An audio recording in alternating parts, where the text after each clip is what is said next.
Hello everyone. Today we will discuss about how to Newton calculate the gravitation. How to Newton, you can say, discover the law of gravitation and gravitational force. देखिए year 1665 1665 ईस्वी में sir Isaac Newton जो थे वो 23 year old थे और वो Cambridge university में उसमें नियर अबाउट ग्रेजुएशन के स्टडी कर रहे थे, ग्रेजुएशन की पढ़ाई कर रहे थे।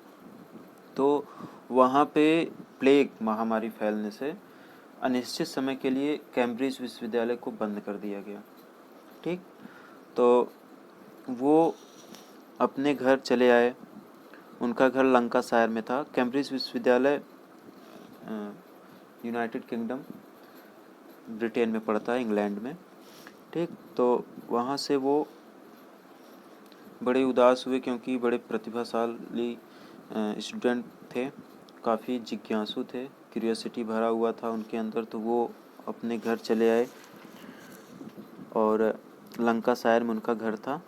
तो ये इंसिडेंट तब घटता है, उस समय भी लॉकडाउन चल रहा था और न्यूटन, अब यहाँ से कहानी चालू होती जो आप लोगों ने पढ़ा था कि न्यूटन एप्पल के वृक्ष के नीचे बैठे थे और वहाँ से एप्पल नीचे गिरता है।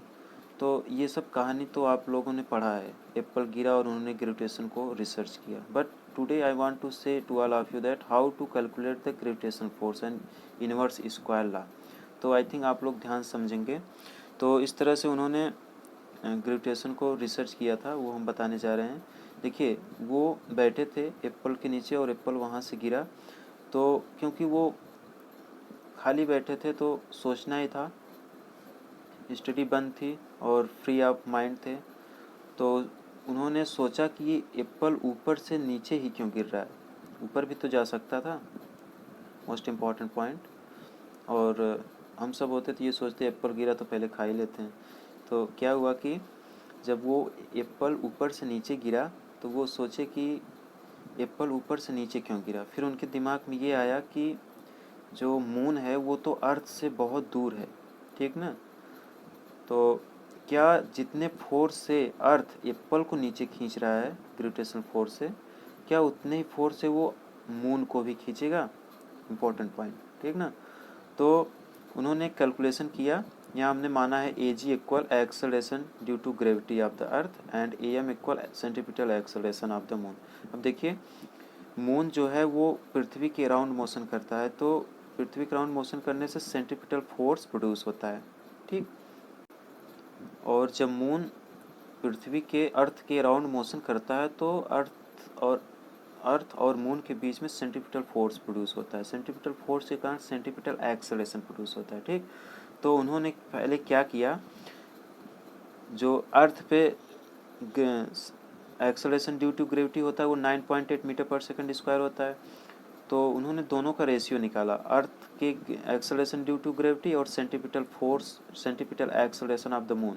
मून जो है वो अर्थ के अराउंड जब मोशन करता है तो उसका जो एक्सेलरेशन ड्यू टू ग्रेविटी है वो 0.0027, ठीक ना, मीटर पर सेकंड स्क्वायर। तो a ji by a g equal acceleration due to gravity and a M equal centripetal acceleration of the moon, ठीक ना। तो दोनों का रेशियो निकाला उन्होंने, तो वो आया 3600, ठीक ना। फिर उन्होंने कैलकुलेट किया distance from the earth to the moon. Moon और अर्थ के बीच में जो डिस्टेंस होता है उसको हमने रिप्रेजेंट किया यहाँ पे आर एम से। Distance from centre of earth to the moon, moon और अर्थ के बीच में जो डिस्टेंस उसको हमने आर एम से रिप्रेजेंट किया है। And radius of earth equal R E. कोई ऑब्जेक्ट यदि अर्थ पे है तो उस ऑब्जेक्ट का उस अर्थ के सेंटर से जो डिस्टेंस है उसको हमने आर ई से रिप्रेजेंट किया है। तो दोनों का उन्होंने रेशियो निकाला r m by r e. ठीक, r m by r e. तो आप जानते हैं कि distance from earth to moon equal 3.85 into 10⁵ kilometre है। ठीक, और रेडियस ऑफ अर्थ इक्वल होता है 6400 किलोमीटर। तो अर्थ और मून के बीच का distance 3.85 into 10⁵ kilometre and radius of earth equal 6400 kilometre, ठीक ना। तो दोनों के बीच में उन्होंने जब इसको कैलकुलेट किया तो ये 60 आया। तो देखिए ऊपर कितना आया था, ए जी बाई ए एम एक्सेलरेशन जब दोनों के बीच में निकालें तो 3600 आया, ठीक। और उनके बीच के डिस्टेंस को जब निकालते हैं तो वो 60 आता है। देखिए दोनों रिलेशन से ये क्लियर होता है कि a ji by A m is equal to the r m by r e का होल स्क्वायर।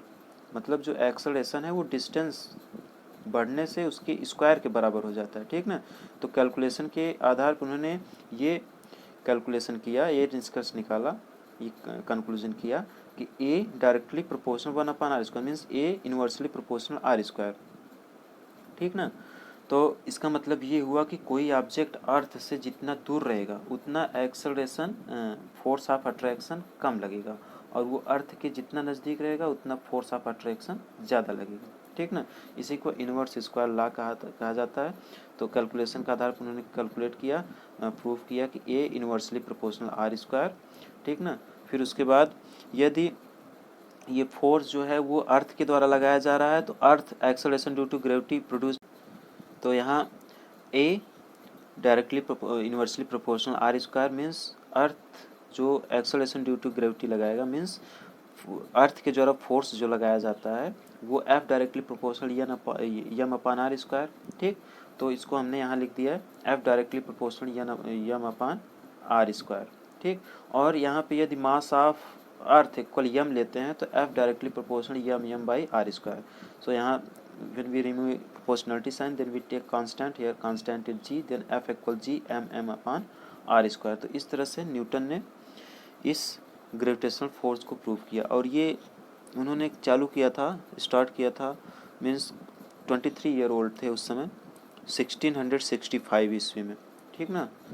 और इस रूल को उन्होंने प्रकाशित कराया, पब्लिश कराया 1686 में, पूरा कैलकुलेशन करने के बाद। तो इस कैलकुलेशन को उनको करने में नियर अबाउट 21 ईयर लगा, ठीक। और वो कब हुआ था? 1665 में, जब उनका कैम्ब्रिज यूनिवर्सिटी प्लेग के कारण अनिश्चित समय के लिए बंद कर दिया गया था। तब वो अपने घर थे लंकाशायर में, ठीक। और वहाँ पे एप्पल को गिरते हुए उन्होंने देखा, और ये सोचा, उनके दिमाग में ये आया कि एप्पल ऊपर ही क्यों, नीचे ही क्यों आ रहा है, ऊपर क्यों नहीं गया, ठीक ना। तो उनके दिमाग में ये आया कि क्या जो ग्रेविटेशनल फोर्स या जो फोर्स अर्थ एप्पल पे लगा रहा है, क्या वही फोर्स वो मून पर भी लगाएगा। तो उन्होंने कैलकुलेशन किया इस तरह से कि acceleration of due to gravity of earth and moon, और उसके बाद डिस्टेंस फ्रॉम मून और centre of radius of earth और distance from moon to earth, दोनों का रेशियो निकाला, और कैलकुलेशन का आधार पर ये प्रूफ हुआ A ji by A M equal square of distance, ठीक। तो A inversely proportional means distance बढ़ गया तो ग्रेविटेशन कम हो गया, डिस्टेंस कम हो गया तो ग्रेविटेशन ज़्यादा हो गया, ठीक।